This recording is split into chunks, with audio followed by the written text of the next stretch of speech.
Hello and welcome back to Global Value. In today's video, we are going to be performing a fundamental stock analysis of NVIDIA Corporation, ticker symbol NVDA. NVIDIA sells graphics cards, and two of their most important sectors are gaming and their data center markets. There was a ton of demand that got pulled forward for gaming and streaming that had NVIDIA doing quite well through the pandemic, and they were really one of these stock market darlings. Currently, they are trading for $162.60 per share. Year to date, their stock price is down 45%. Over the past year, their stock price is down 27%. They've been cut in half from their November high, so they peaked along with the rest of the market back in November of 2021. Over the last 3 years, it's a totally different picture. So here we really get to see their darling status. They've returned 61% compounded annually over the past 3 years. That's one of the best returns out there, full stop, period. Over the past 5 years, they've returned 33% compounded annually. Over 10 years, that's 48% compounded annually.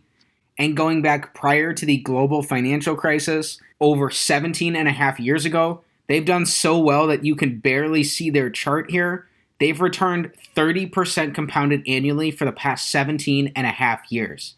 This is one of the absolute best performing stocks during this time period. They'd very likely be in the top 3, almost certainly would be in the top 5. So NVIDIA is trading $22 over their 52-week low. Even at this price, they're cut in half from their 52-week high, and they are a very, very large business. They have a $407 billion market cap. So they are one of the largest publicly listed US mega caps here. So for some background about the business, NVIDIA is the top designer of discrete graphics processing units, so GPUs, that enable the experience on computing platforms. The firm's chips are used in a variety of end markets, including high-end PCs for gaming, data centers, and automotive infotainment systems. In recent years, the firm has broadened its focus from traditional PC graphics applications, such as gaming and editing, to more complex and favorable opportunities, including artificial intelligence and autonomous driving, which leverage the high-performance capabilities of the firm's products. So NVIDIA makes GPUs which have been especially good for artificial intelligence, as their GPU architectures are very good at processing tensors and doing matrix multiplication. In addition to this, NVIDIA cards are also used heavily in cryptocurrency mining processors. So the company has been riding on the back of a lot of mega trends over the past decade or so,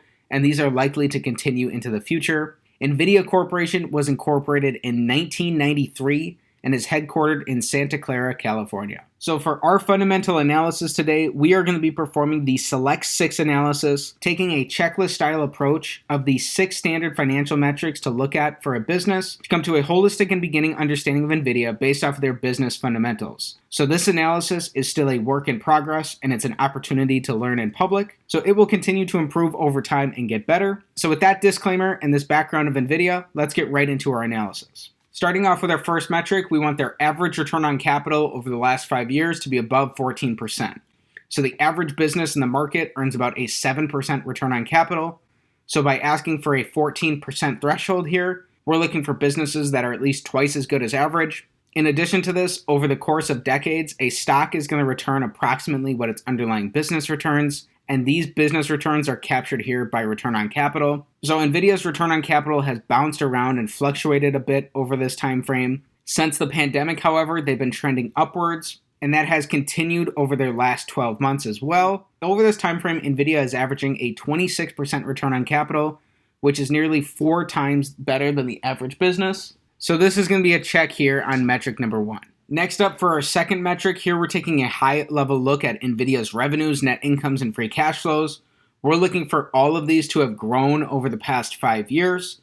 This metric is all or nothing, meaning that if all 3 have grown, this will be a check, and even if one of them has not, this will be an X. So in the case of NVIDIA, all 3 of these metrics have grown. They've almost tripled revenues over this time frame. They've more than tripled their net incomes, and they've increased their cash flows by nearly 2.5 times. So this is an excellent sign to see here, and this is a check, and this is a check on metric number 2. Next up, here we're looking at earnings per share growth over the past 5 years. This is similar to metric number 2. However, this is also taking into account weighted shares outstanding. This will help us determine if NVIDIA is diluting shareholders or not. This is important because when you purchase a stock, what you're really buying is a fractional ownership percentage in a business.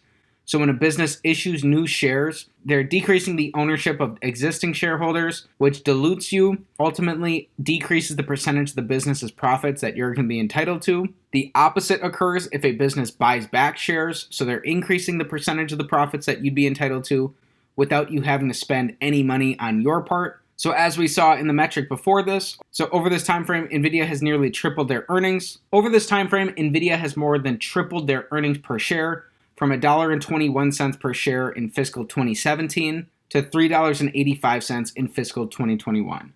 This is another check here on metric number 3. Metric number 4 is similar. We're looking for free cash flow growth per share over the last 5 years. Over the long run, a business's free cash flows and earnings should be about the same. And here and there, their free cash flows and earnings per share do fluctuate a little bit, but they about average out. So this is good overall. Similarly here, NVIDIA has just about tripled their cash flows per share from $1.21 per share in fiscal 2017 to $3.26 per share in fiscal 2021. This is a check here, and so far through 4 metrics, we've got 4 checks. Metric number 5, we want their net debt, which is long and short-term liabilities minus cash and short-term cash equivalents, to be below the amount of free cash flow that they produced in the last 5 years. So NVIDIA at the beginning of this year had negative $9.4 billion of net debt. This means that after paying off all of their liabilities, they're left over with $9.4 billion of cash. So this metric is going to be a check right off the bat here.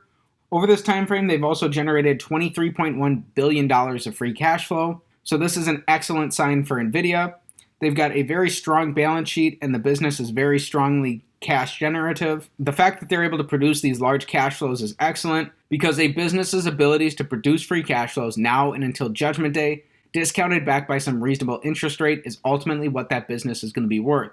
Free cash flow is the lifeblood of any business and can be used to pay dividends, buy back shares, pay down debt, make acquisitions, or reinvest back into the business. So it's excellent that NVIDIA both is generating lots of free cash flows and that they have such a strong balance sheet. So far through 5 metrics, we've got 5 checks. Then last but not least, for our 6th and final metric, we want their average 5-year free cash flow yield relative to their total enterprise value to be above 5%. Enterprise value is a more realistic economic picture of NVIDIA as a business, and it would be what NVIDIA would be like if it was a private business. So it takes into account both its market cap and their net debt position. The reason we want this to be a 5% yield is because it'll give us a slight risk premium to the risk-free rate, and businesses above this 5% yield are potentially going to be more attractive and will have a higher risk premium overall. So in the case of NVIDIA, currently they have a total enterprise value of about $402 billion. Over the last 5 years, they've generated $23.1 billion of free cash flow,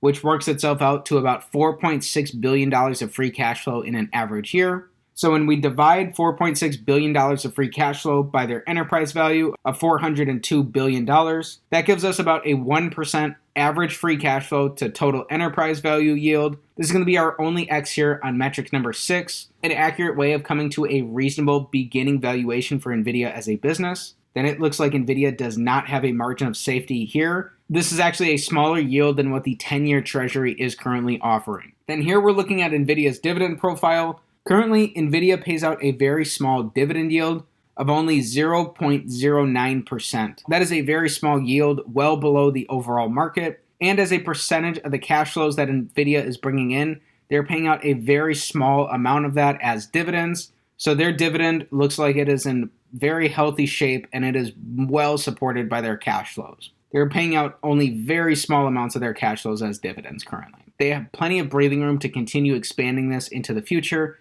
if they so choose to. Their dividend has been steady at 16 cents per share for the past 3 years.